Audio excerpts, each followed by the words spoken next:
నమస్తే, welcome to VSK news TV.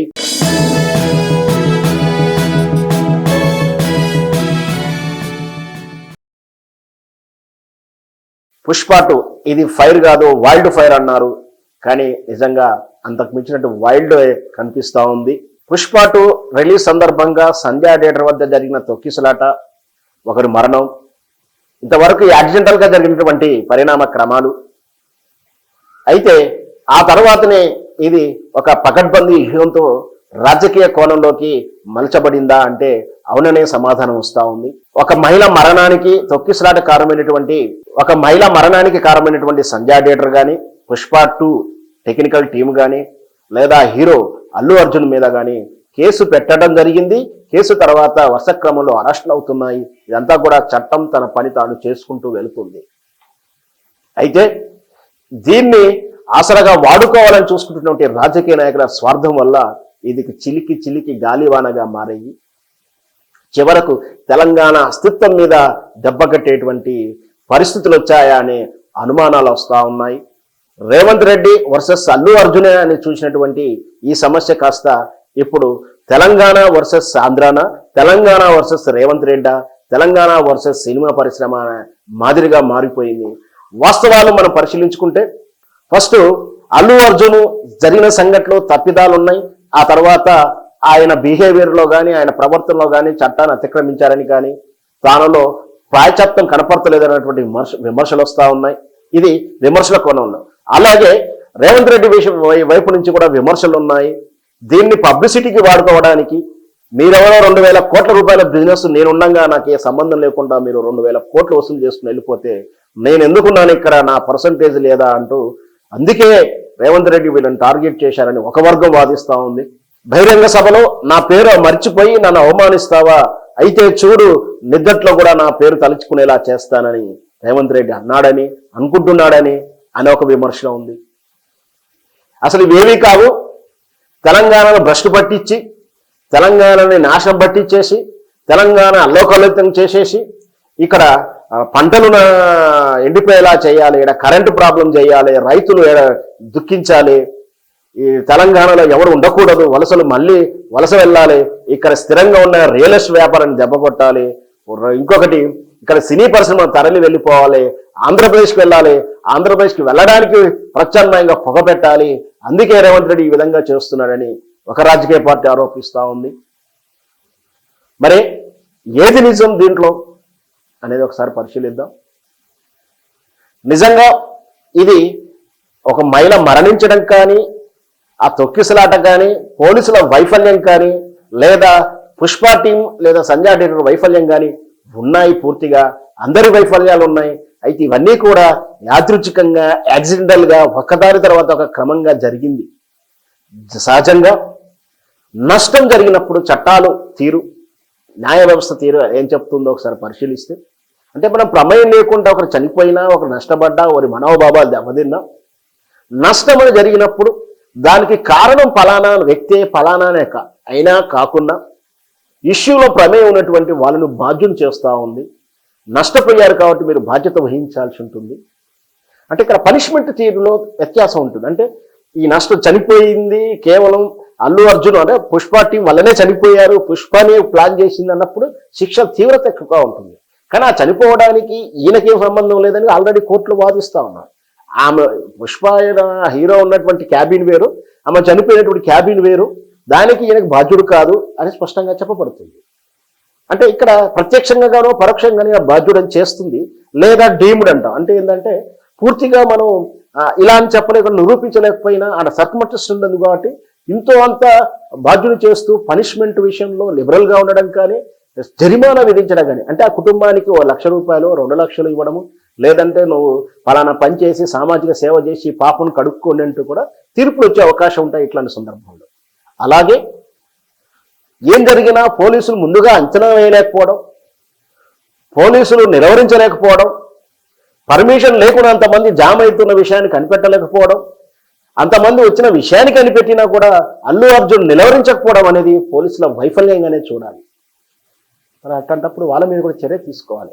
ఇవేమీ తీసుకోకుండా దీన్ని పోలరైజ్ చేసుకుంటూ అసెంబ్లీ సాక్షిగా దీన్ని ప్రయోజనాలు పొందాలని చెప్పేసి ఒకరిని వన్ సైడ్గా చేయడం, ఎవరికి ఇష్టం వచ్చినటువంటి పోస్టులు చేసుకుంటూ రీఎడిటింగ్ చేసుకుంటూ, వాస్తవానికి కోర్టు అంశంలో ఉన్న పరిధిని ఎవరు డిబేట్ చేయకూడదు, ఆ విజువల్స్ రిలీజ్ చేయకూడదు. మరి ఎందుకు సోషల్ మీడియాలో ఈ ప్రాపగండ వీడియోలు ఎడిటింగ్ చేసి పెడుతున్నారు అంటే దానికి సమాధానం చెప్పేటట్టుగా లేరు. కడుపుకు అన్నహారం తినని మూర్ఖులు వెధవలు సోషల్ మీడియాలో ఇష్టం వచ్చినట్టు ఎడిటింగ్లు చేసేసి ఒక వర్గాన్ని ఒకవైపే తప్పు పెడుతూ ఆత్మన్యూతులకు వాళ్ళ ఆత్మస్థైర్యాన్ని దెబ్బ కొట్టేలా వ్యవహరించే పోస్టులు పెడుతుంటే వాళ్ళ సినిమా ఇండస్ట్రీ మొత్తం కోపం రాదా? అలాగే దాంతోపాటు ఒక ఉన్నతాధికారికి మాట్లాడుతూ, పాపం పోలీస్ ఆఫీసరే, మనం ఏమనలేవు, బహిరంగంగా పోలీసు డిబేట్లోనే ప్రెస్ మీట్లోనే అంత కర్కశంగా బుల్డోజర్గా మాట్లాడాడు ఆ సదరు పోలీస్ ఆఫీసర్. మరి ఆయన ఆఫ్రికాలో పోలీస్ స్టేషన్లో ఆయన రాజ్యానికి వెళ్తే ఆయన ట్రీట్మెంట్ ఎలా ఉంటుందో ఊహించుకుంటూనే ఒకసారి ఒళ్ళు జలకరిస్తుంది. అంత బహిరంగంగానే విమర్శించడం కాదు, బెదిరించాడు. తాట తీస్తాం, తోలు తీస్తాం, నిలబెడతాం, బట్టలిప్పుతామన్నాడు. మీరు లీజుకు వచ్చినటువంటి కూలీలు అంటూ కూడా అవహేళనగా మాట్లాడాడు. అంటే కూలీ అనకుండా దాని అర్థం అలాగే మాట్లాడాడు. లీజ్ అయిపోతే మీరు దొబ్బేయాలన్నట్టుగా మాట్లాడారు. వాళ్ళ ఆత్మస్థైర్యం మీద దెబ్బ పెట్టాడు. గౌరవప్రదంగా బతలాడి బామాడి మీరు రండి అని చెప్పి మిమ్మల్ని రిక్వెస్ట్ చేస్తే తీసుకొచ్చినటువంటి వర్గం అది సినిమా వర్గం. ఇప్పుడే కాదు, ఈ తెలంగాణకు నిజామాబాద్లో కానించి మా రాష్ట్రంలో మేము వసతులు ఇస్తాం రండి అంటే గుజరాతీలను, మార్వాడీలను, రాజస్థానీలను, పార్సీలను, ఇరానీలను, ఇరాకీ వాళ్ళను, ఆఫ్ఘనిస్తాన్ నుంచి కళాకారులను, శిల్పులను, సుగంధ ద్రవ్యాల వాళ్ళను, నైపుణ్యం ఉన్నటువంటి వృత్తి కళాకారులను, వృత్తి విధులు, చివరికి సైన్యంలో పనిచేయడానికి కూడా తీసుకొచ్చినటువంటి విధానం ఉంది. గతిలేక కాదు, ఒకటికి ఒకటి తోడవుతే బలమవుతాం అన్నట్టే విధానం అది. వాళ్ళని రమ్మని చెప్పినంత మాత్రాన వాళ్ళకి గతిలేక రాలేదు, మనం రమ్మనంత మాత్రాన మనం గతిలేక రమ్మనం కాదు. ఈ విషయాన్ని అర్థం చేసుకోకుండా ఏలనగా అవహేళనగా మాట్లాడడం, కట్టుకుంటే హైడ్రాల పేరు మీద దాడి చేయడం. హైడ్రా మీద దాడి చేయడం అంటే ఒక నాగార్జున ఒక్కడే హైడ్రా కబ్జా చేశాడా? ఈ తెలంగాణలో, ఈ హైదరాబాదులో మొత్తం మీద నాగార్జున ప్లాట్ఫామ్ నుంచే మొదలైందా కబ్జాలు, లేదా నాగార్జున కబ్జా చేసిన ఇయర్ నుంచే స్టార్ట్ అయిందా కబ్జాలు? ఎందుకు నాగార్జున ఇంటికే మొదటి బుల్డోజర్ వెళ్ళిందని సమాధానం చెప్పేటువంటి ధైర్యం కానీ ముఖం కానీ ఏ అధికారికి లేదు. ఇంటెన్షనల్గా పబ్లిసిటీ కోసమా, బెదిరింపుల కోసమా ఏం చేస్తున్నారు? మరి ఎందుకు నాగార్జునే ఫస్ట్ ప్రయారిటీలో ఉన్నాడన్న సమాధానం ఇంతవరకు ఎవరు చెప్పాలి. అల్లు అర్జున్ కారణమైతే అరెస్ట్ అవ్వాలి. మరి కొండారెడ్డిపల్లి సర్పంచ్ ఆత్మహత్యలో స్పష్టంగా రేవంత్ రెడ్డి బ్రదర్ పేరు ఉన్నప్పుడు అతని మీద ఎందుకు చట్టం చర్య తీసుకుంటలేదు? ఈ ప్రశ్నకు బదిలెవరిస్తారు?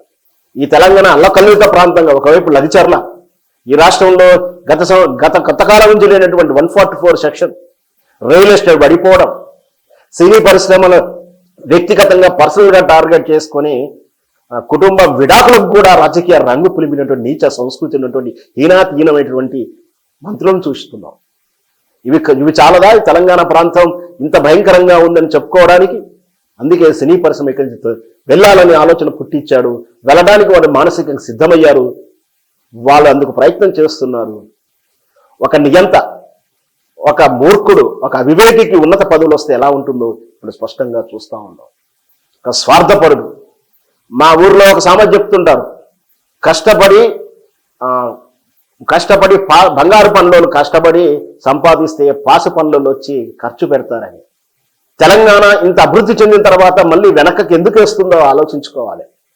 ఇది పుష్ప 2 ఒక్క ఇష్యూ ఒక్కటే కాదు, దీని వెనక తెలంగాణ సమాజం భయపడాల్సినటువంటి చాలా కుట్రలు జరుగుతూ ఉన్నాయి. రియల్ ఎస్టేట్ రంగం దెబ్బతింది, వ్యవసాయం దెబ్బతింది, నిరుద్యోగం యువత దెబ్బతింది. ఇట్లా జరుగుతున్నటువంటి తెలంగాణ పునర్వైభవం నుంచి పురోగమనం నుంచి తిరోగమనకు వెళ్తుంది. ఆలోచించుకోండి. మార్పు అన్నారు. ఈ మార్పు మీ మనుగడకి ప్రమాదం జరిగేలా ఉంది. ఈ పుష్ప 2 ఇష్యూ ఇంతతో పోయేలా లేదు.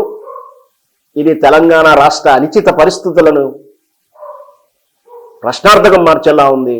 స్పష్టంగా నేను చెప్తా ఉన్నాను. గత నెల మాసం నుంచి కూడా నేను స్పష్టంగా చెప్తా ఉన్నాను. రేవంత్ రెడ్డి వెనక కుట్రదాగి ఉంది. రేవంత్ రెడ్డి వెనక ఆలోచనలు వేరే ఉన్నాయి, ఆయన గమ్యం వేరే ఉంది. దానివల్ల తెలంగాణ ప్రయోజనాలు దెబ్బతింటాయని మొదటి నుంచి చెప్తా ఉన్నాను. అదే కలిగింది.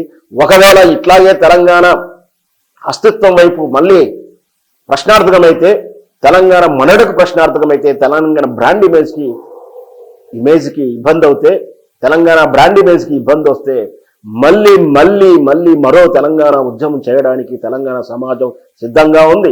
డప్పు డోలు గజ్జ సప్పట్లు ఇంకా రెడీగా ఉన్నాయి. మా దళితుల బహుజనుల డప్పు దండోరా సిద్ధంగానే ఉంది. కాలికి గజ్జ కడతాం, గొంగడేసుకుంటాం, ఊరూరా పాట పాడుతాం. మేము కొంగు నడుము చుట్టుకొని మా చెల్లమ్మలు ముందుకొస్తారు. ఆట పాట ధరువులతోటే మీ గుండెల్లో గుణపాలు దింపుతాం.